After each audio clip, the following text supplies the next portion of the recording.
Hey guys, happy Tuesday. Brian Davis here, co-founder of Spark Rental, and I am super excited today to be joined by Nora Dunn, who is, as she calls herself, the professional hobo. So, Nora, thank you so much for joining us today. It's such a pleasure to be here, Brian. Thank you for having me. Absolutely. So, I was telling Nora before we hit the record button that I've actually been excited for a long time to sit down and chat with her because we've known each other through a personal finance website group, I should say, for a little while, but we've never really sat down and chatted. So I'm super excited to have Nora on because she, like myself, is an expat, spends most of the year traveling overseas. So today we get to talk to her about how she does that, how she affords this lifestyle, and how this all came about. So Nora, first and foremost, how long have you been homeless, as it were? Proverbially homeless. Yes, I've been a Yeah, professional hobo, professional homeless person for 17 years now. It 17 was years. 2006 when I sold everything that I owned in Toronto, Canada, which included a financial planning practice, so I could just embrace this dream I had of just being able to travel the world on an open-ended ticket. And I'm as surprised as the next person that I'm still going.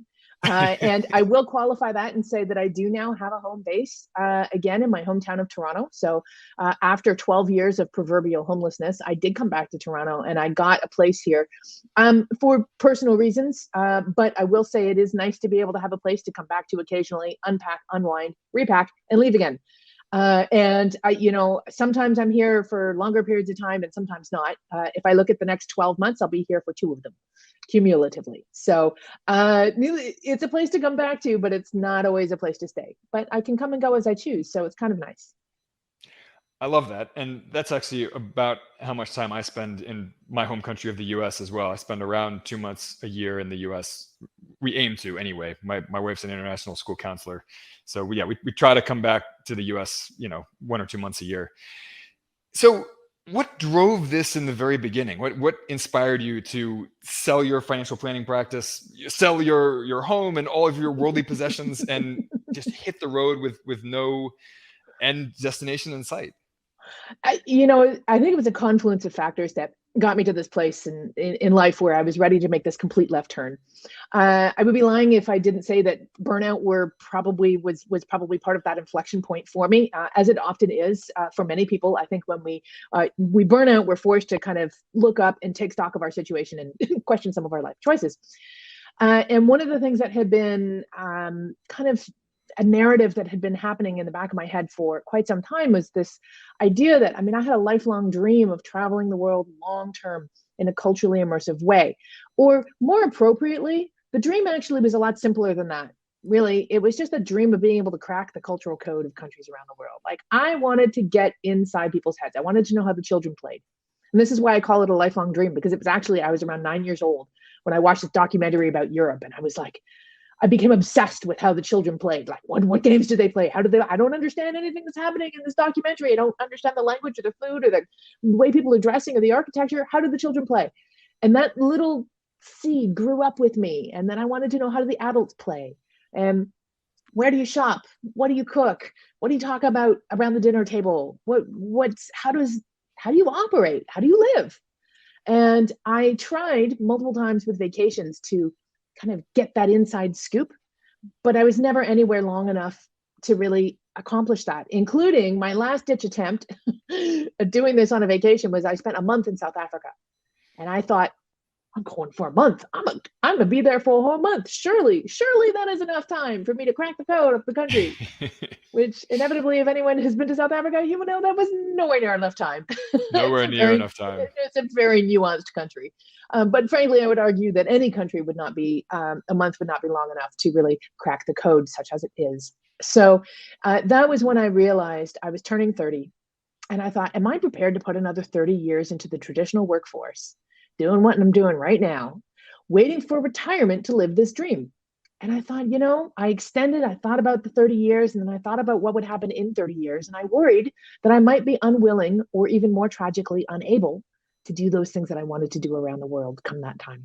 So I realized that the cost of not selling everything was actually greater than the cost of selling everything and trying out this new lifestyle. So off I went. I didn't know what I would do, where I would go, or even how I would make money along the way. I just knew I had to go, and ultimately everything else sorted itself out. Although I wouldn't necessarily suggest to anybody that they do it the way I did it. Well, I love that, and I love so many of the things that you just said. And one thing that really jumped out at me is that the cost of not acting is often much higher than the cost of acting, even though that's sort of a mental fallacy that most of us have, right? We get caught in this cycle of inaction because that seems like it's easier, it seems like it's lower risk, but it's really not. As anyone who has spent too long in a dead end job can tell you. Right. So I love that. Now, so you, as a nomad, you move around. So how long do you typically spend in each place where you stop and hang your hat for the night? Over the years, this has changed dramatically, and it continues to. So, I mean, there were some times and some places along the way where I traveled so slowly, it was imperceptible. As in, I was there for up to years at a time. And then there are other times in my journey when I traveled so quickly. One year in particular, I think it was 2010, it's all a blur, where I traveled so quickly in that year. The longest I stayed anywhere that whole year was 2.5 weeks. On average, I was changing beds every 5 days for Wow. 365 days. I mean, it damn near killed me. I needed 6 months in a near comatose state to recover from that. But that's one of the beautiful things about this lifestyle is that you can go as fast as you want, as slow as you want. You can change up the pace. You get to call the shots, all of them. So on average, I like to say that a sweet spot is about 3 months per destination. But as an example, right now, this year, I'm averaging more like 1 month per destination. But I'm using a couple of tools and services that are new to me. I'm experimenting with new ways of living and traveling around the world. And I'm experimenting with some services that take some of the work of travel off my plate that allow me to go a little bit faster, i.e., 1 month per country, and to just try out a different pace and see how that works. So stay tuned. All right. Okay. So yeah, I love that kind of slow travel mentality, even though I don't really practice it myself. Uh, Out of curiosity, you mentioned that you're experimenting with some travel support services to take some of the planning burden off of you. Mhm. What are some of the, or what, not necessarily the companies themselves, although I'm Mhm. curious about that too, but what kind of services are they providing you to make travel easier for someone like yourself? So there are, I mean, prior to the pandemic, there started to be tools and services to help people who work remotely have travel lifestyles and to connect people with these lifestyles together. But since the pandemic, of course, the doors have been blown open on the demographics of the number of people who can work remotely, and by extension of that, the number of people who would like to try traveling long term while working remotely. And so, what I'm experimenting with this year, and it came as a result of feeling like I didn't really have any community of people who have my lifestyle. And I thought, okay, this year I'm going to be really committed to developing that community in a few different ways. And the way that we're talking about right now is called co living and co working programs. So the degree of assistance that you get varies depending on what you do and how you do it. The most done for you that you can get is as an example, a company called Remote Year. And their initial product offering, that started in 2014, befitting of its name, was a year-long program where you pay them one fee and you show up to the first destination, and then they will take care of you for 12 months. You will live, work, and travel with the same group of people at a rate of 1 month per country. They give you a co-living space, co-working space, local amenities on the ground, a full-time local coordinator to hook you up with activities, transportation between destinations, all the things. And you get to live, work, and travel with a bunch of people who are also doing the same thing. So that's the most done for you can get. And later this year, I am going to do a 4 month program with them through Africa, which I'm excited about. Then there's some, a step down from that would be 1 month programs. And there's a lot of different companies that do these 1 month programs where you have to get yourself to the destination. But then again, you just pay one fee. They hook you up with, amazing place to live that is befitting of the lifestyle. There'll be a co-living style space where you do share common area spaces like kitchens and living rooms. They'll give you co-working space. They'll give you, again, local amenities, community coordinators, people who can help grease the wheels of helping you, again, have this community style experience of living and working in a new place.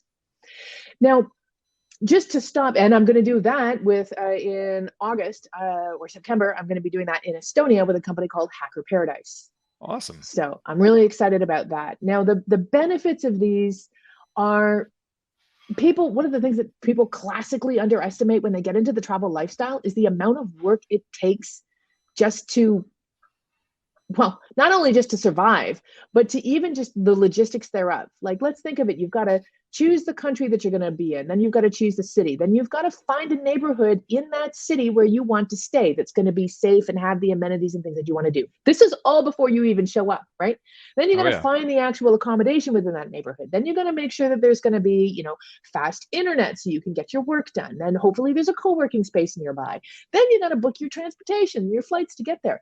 That is a monumental amount of work, and you haven't even shown up yet. Then you show up and you have to learn how to survive. Where do I buy my milk? How do I get my coffee? Where do I do my laundry?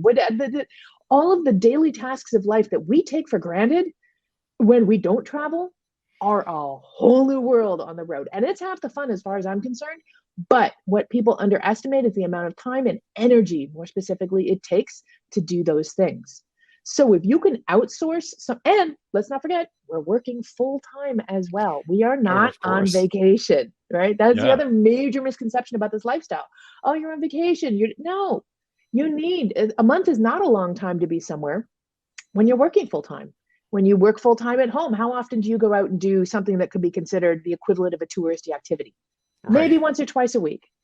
Right. So you need more time to actually discover that destination. So anyway, that tangent, sorry. I I'm love it. known for tangents.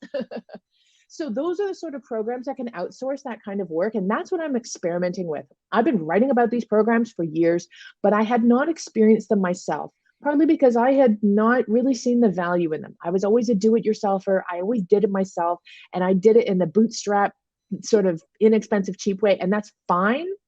But it wasn't until I met someone who had participated in a lot of these programs and also had this amazing network of friends around the world who he could connect with at any time because he had lived and traveled with these people through various co-living, co-working programs and experiences, that I understood that not only is there a great value in outsourcing that actual work of figuring out the booking and all that sort of stuff, but then there's also great value in being able to connect with like-minded people and to do it with other people and have that community.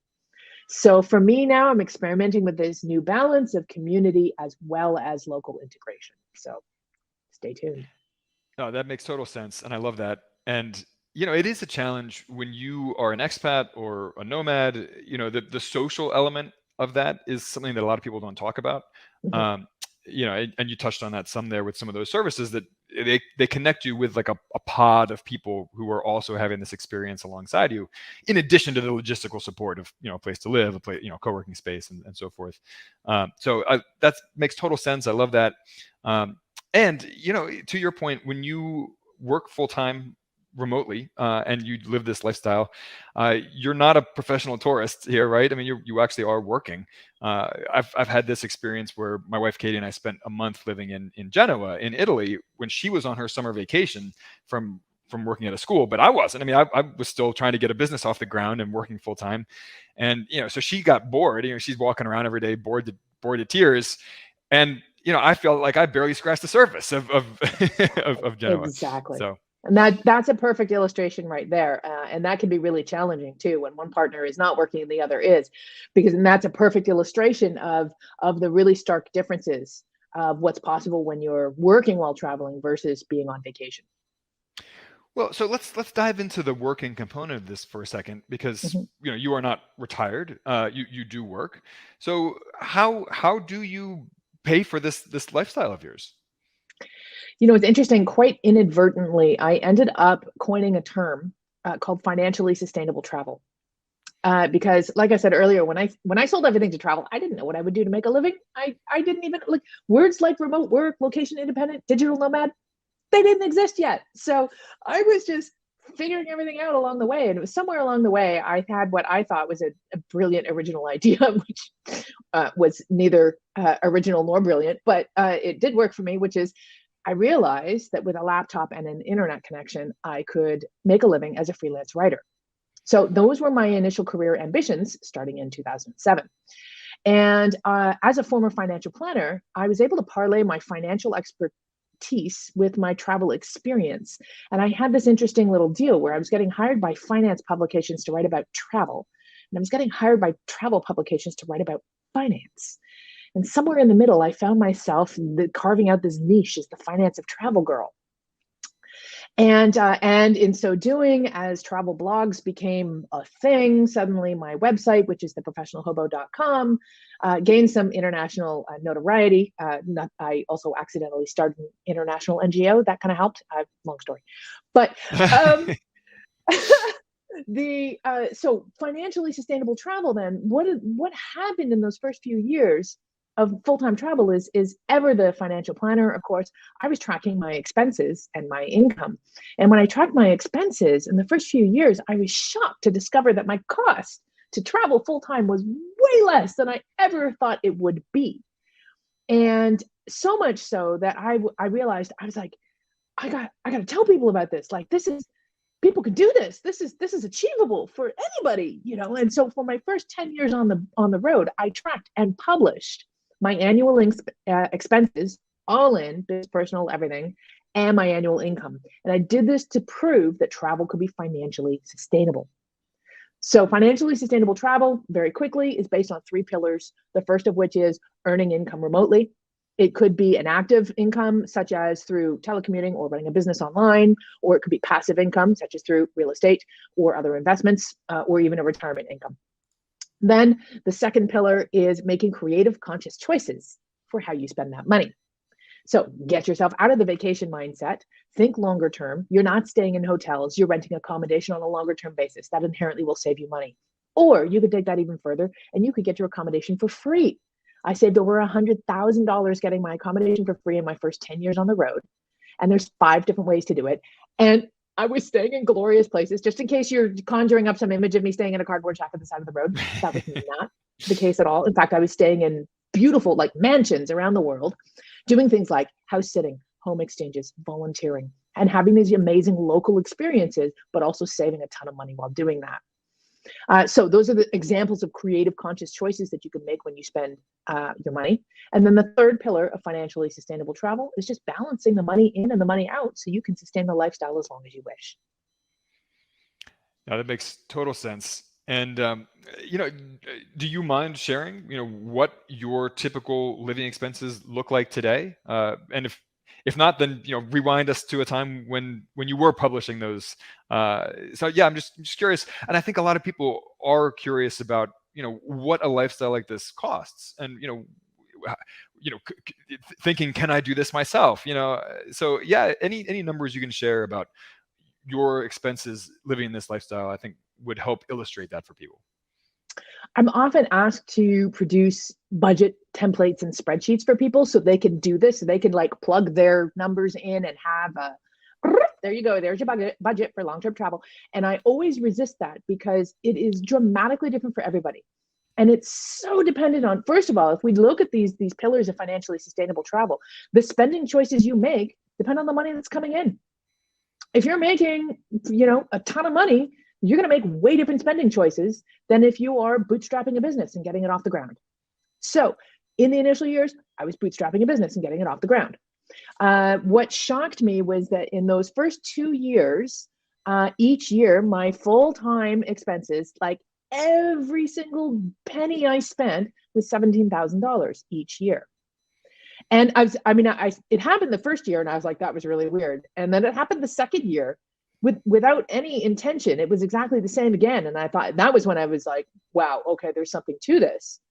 Now, in those years, I was also exploring these free accommodation opportunities, partly to save money, but mostly to have these epic experiences around the world that I could not possibly have planned or even paid for any other way. So it was satisfying a few different, kind of goals of mine, not only of being able to spend less money, but then also to be able to have a creative experience. So in those first 10 years, my expenses ranged from 17,000 to, I think, 35,000 was the highest. And that was a year when there was a lot of really unfortunate, terrible things that happened that year. So there was a lot of unforeseen circumstances that made that a more expensive year than the average, which was really about 24,000. Now, that said, in those years, I was really leveraging a lot of free accommodation opportunities, and I was doing everything myself.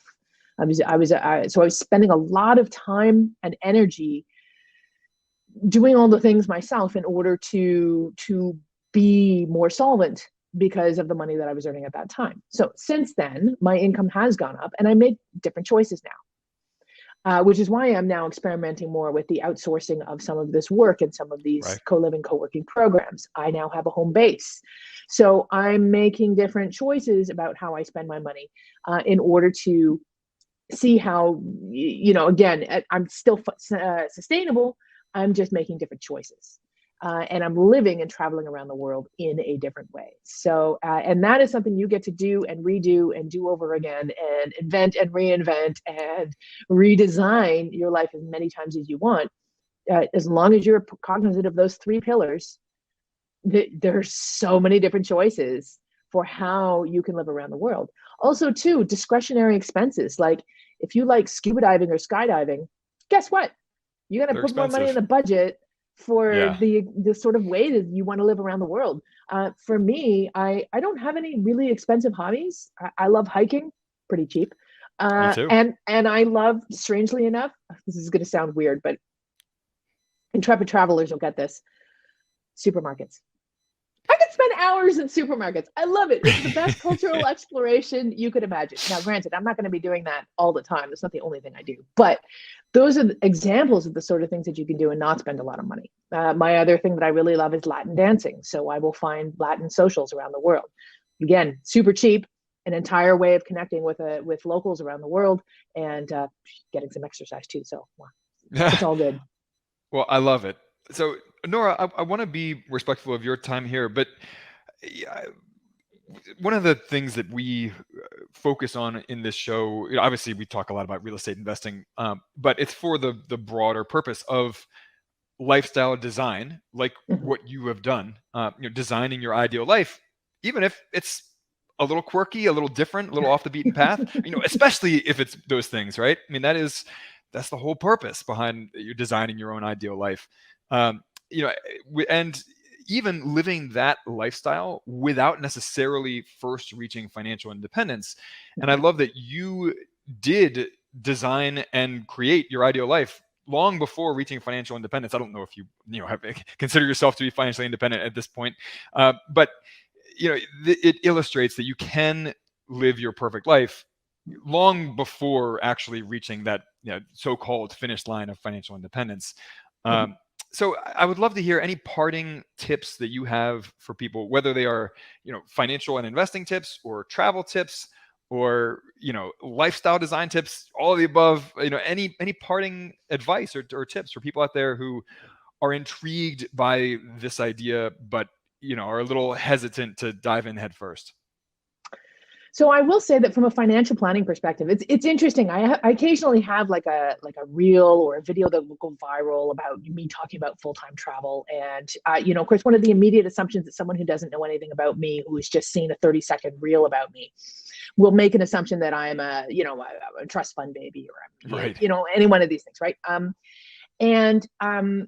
The reality is I'm not, but I will say that, again, ever the financial planner, plan for your future, right? Take care of yourself. Make sure you are investing for your future. There's a common narrative for some reason in a lot of entrepreneurial digital nomad circles that, I'm just going to keep working for the rest of my life.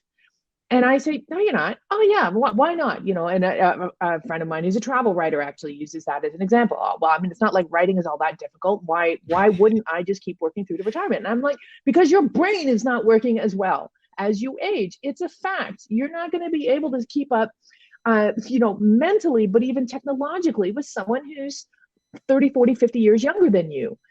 So I watch it happen, like you are eventually going to just not have the sort of energy.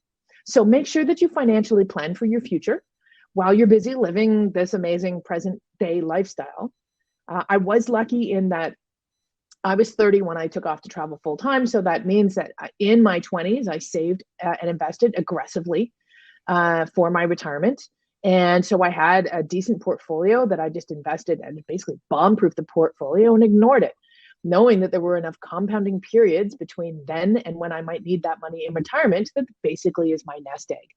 Having said that, I also continue to monitor it and make sure that it is still doing what it needs to be doing. And I continue to invest more money every year in different ways and forms. So it's definitely important to it's not a laissez-faire. I mean, it is a laissez-faire lifestyle for some people, but it is not necessarily so. And all kinds of people will embark on this lifestyle, and it does not need to come at the expense of your financial future. In fact, I would argue that it should not. Well, I love that. And I wholeheartedly agree that you can live a lifestyle by your own design without it costing an arm and a leg. And you can ditch that high stress job that is burning you out, again, without living like a pauper. You can go out and have. Exactly. Yeah, exactly. So on that note, we will, of course, put a link to the professionalhobo.com in the show notes and in the comments. How else can people connect with you if they want to learn more about what you're up to and tips for a more intentional lifestyle? Well, the professionalhobo.com is certainly one of my main home bases. And actually, I am offering anyone who's watching this a free gift. It's a checklist of 10 things to do before you travel long term. And this is going to give you some of the guts of what you need to think about and prepare in advance of your travels so you can hit the road stress-free and know that everything is arranged and going to be fine in your absence. So all you have to do is go to the professionalhobo.com/free gift, and that will be waiting for you. I also have a pretty active YouTube channel with a series called Travel Smart in Style and a lot of gear and reviews of products and services that can be helpful in the remote work lifestyle as well. So if you go to YouTube and search for Nora Dunn, you will find me there as well. Well, Nora, thank you so much for coming on today. I love these kinds of conversations, and I hope that one day our paths will cross out in the world somewhere. Wouldn't that be amazing? I hope so as well. All right, guys. Well, we will see you next Tuesday. So stay in touch. Shoot us an email at support@sparkrental.com. Let us know what you want to hear about, and we will catch you on the flip side.